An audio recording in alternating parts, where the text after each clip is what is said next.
Hi, this is Bill from Leith Karate Academy. Today I'd like to share with you one technique that I think is crucial for working your hip mobility as a martial artist, as well as practicing a different way of standing up. Let's get started.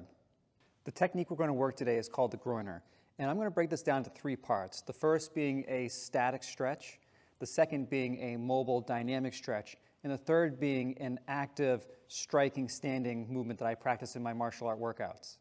Let's get started with the static stretch. I'll show you this from a few different points of view so you can work the technique.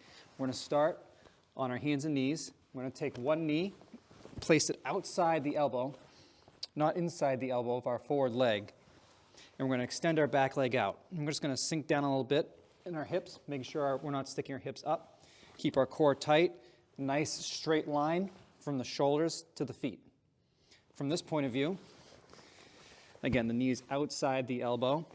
I extend the leg out, I engage the core, I just sink down a little bit. I'm going to feel the stretch. Depending on what's tight, I might feel it more in the groin, I might feel it on the outer leg towards the glute IT band. Everyone's a little different, so just kind of feel what needs to be stretched out on your end and work that technique. From the front, I'll show you this way here. One leg out in front, elbow inside the knee, extend. When working this technique, I can also work on my ankle mobility. As I have this foot forward, I don't want my knee too far behind the foot. If I'm doing the stretch like this, two things, I'm not engaging the muscles in the hip area as much, and I'm not doing anything to engage the ankle.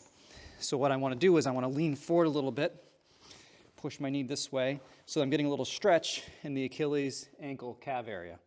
Okay, let's make this a dynamic, active stretch now. I'm going to go into my Groiner position, one foot in front, one foot behind, and while keeping my hips as stable as possible, I'm going to bring one foot back and switch, alternating my legs as I go.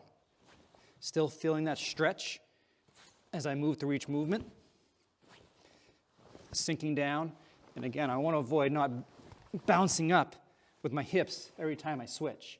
Stay active in a high plank position. You work your core at the same time. If you're comfortable with that level of movement, you can up the speed a little bit and more dynamically throw your legs forward and back, such as you would for a mountain climber. So from this position here, switch quick, switch quick. Lastly, my most favorite part, we're going to take this movement and turn it into a standing technique. I use this all the time in my fitness classes, and I think it can give you a really good workout. So we're going to set in our Groiner position, body active and engaged. We're going to push off the ground with our hands while we throw our rear foot forward up into a fighting stance. Step forward. Then we're going to reverse that motion, step backwards the way we came, hands down to the ground. And we're going to switch. Foot back, foot forward, push off the ground, step up. And reverse that, back down. We can use this movement to set up for striking as well. So I'm going to push off the ground, get into a fighting stance, throw some techniques, come back down, switch, step back up, throw your techniques, back down. You can throw punches, you can throw kicks, whatever you're going to be working on that day, throw into the movement.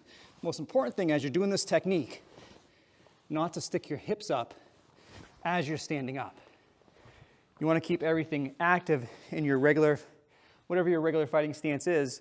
You probably don't fight like this, so keep your hips up, shoulders up, as you switch for each movement. And that's going to help drive forward using your glute power as you do the technique.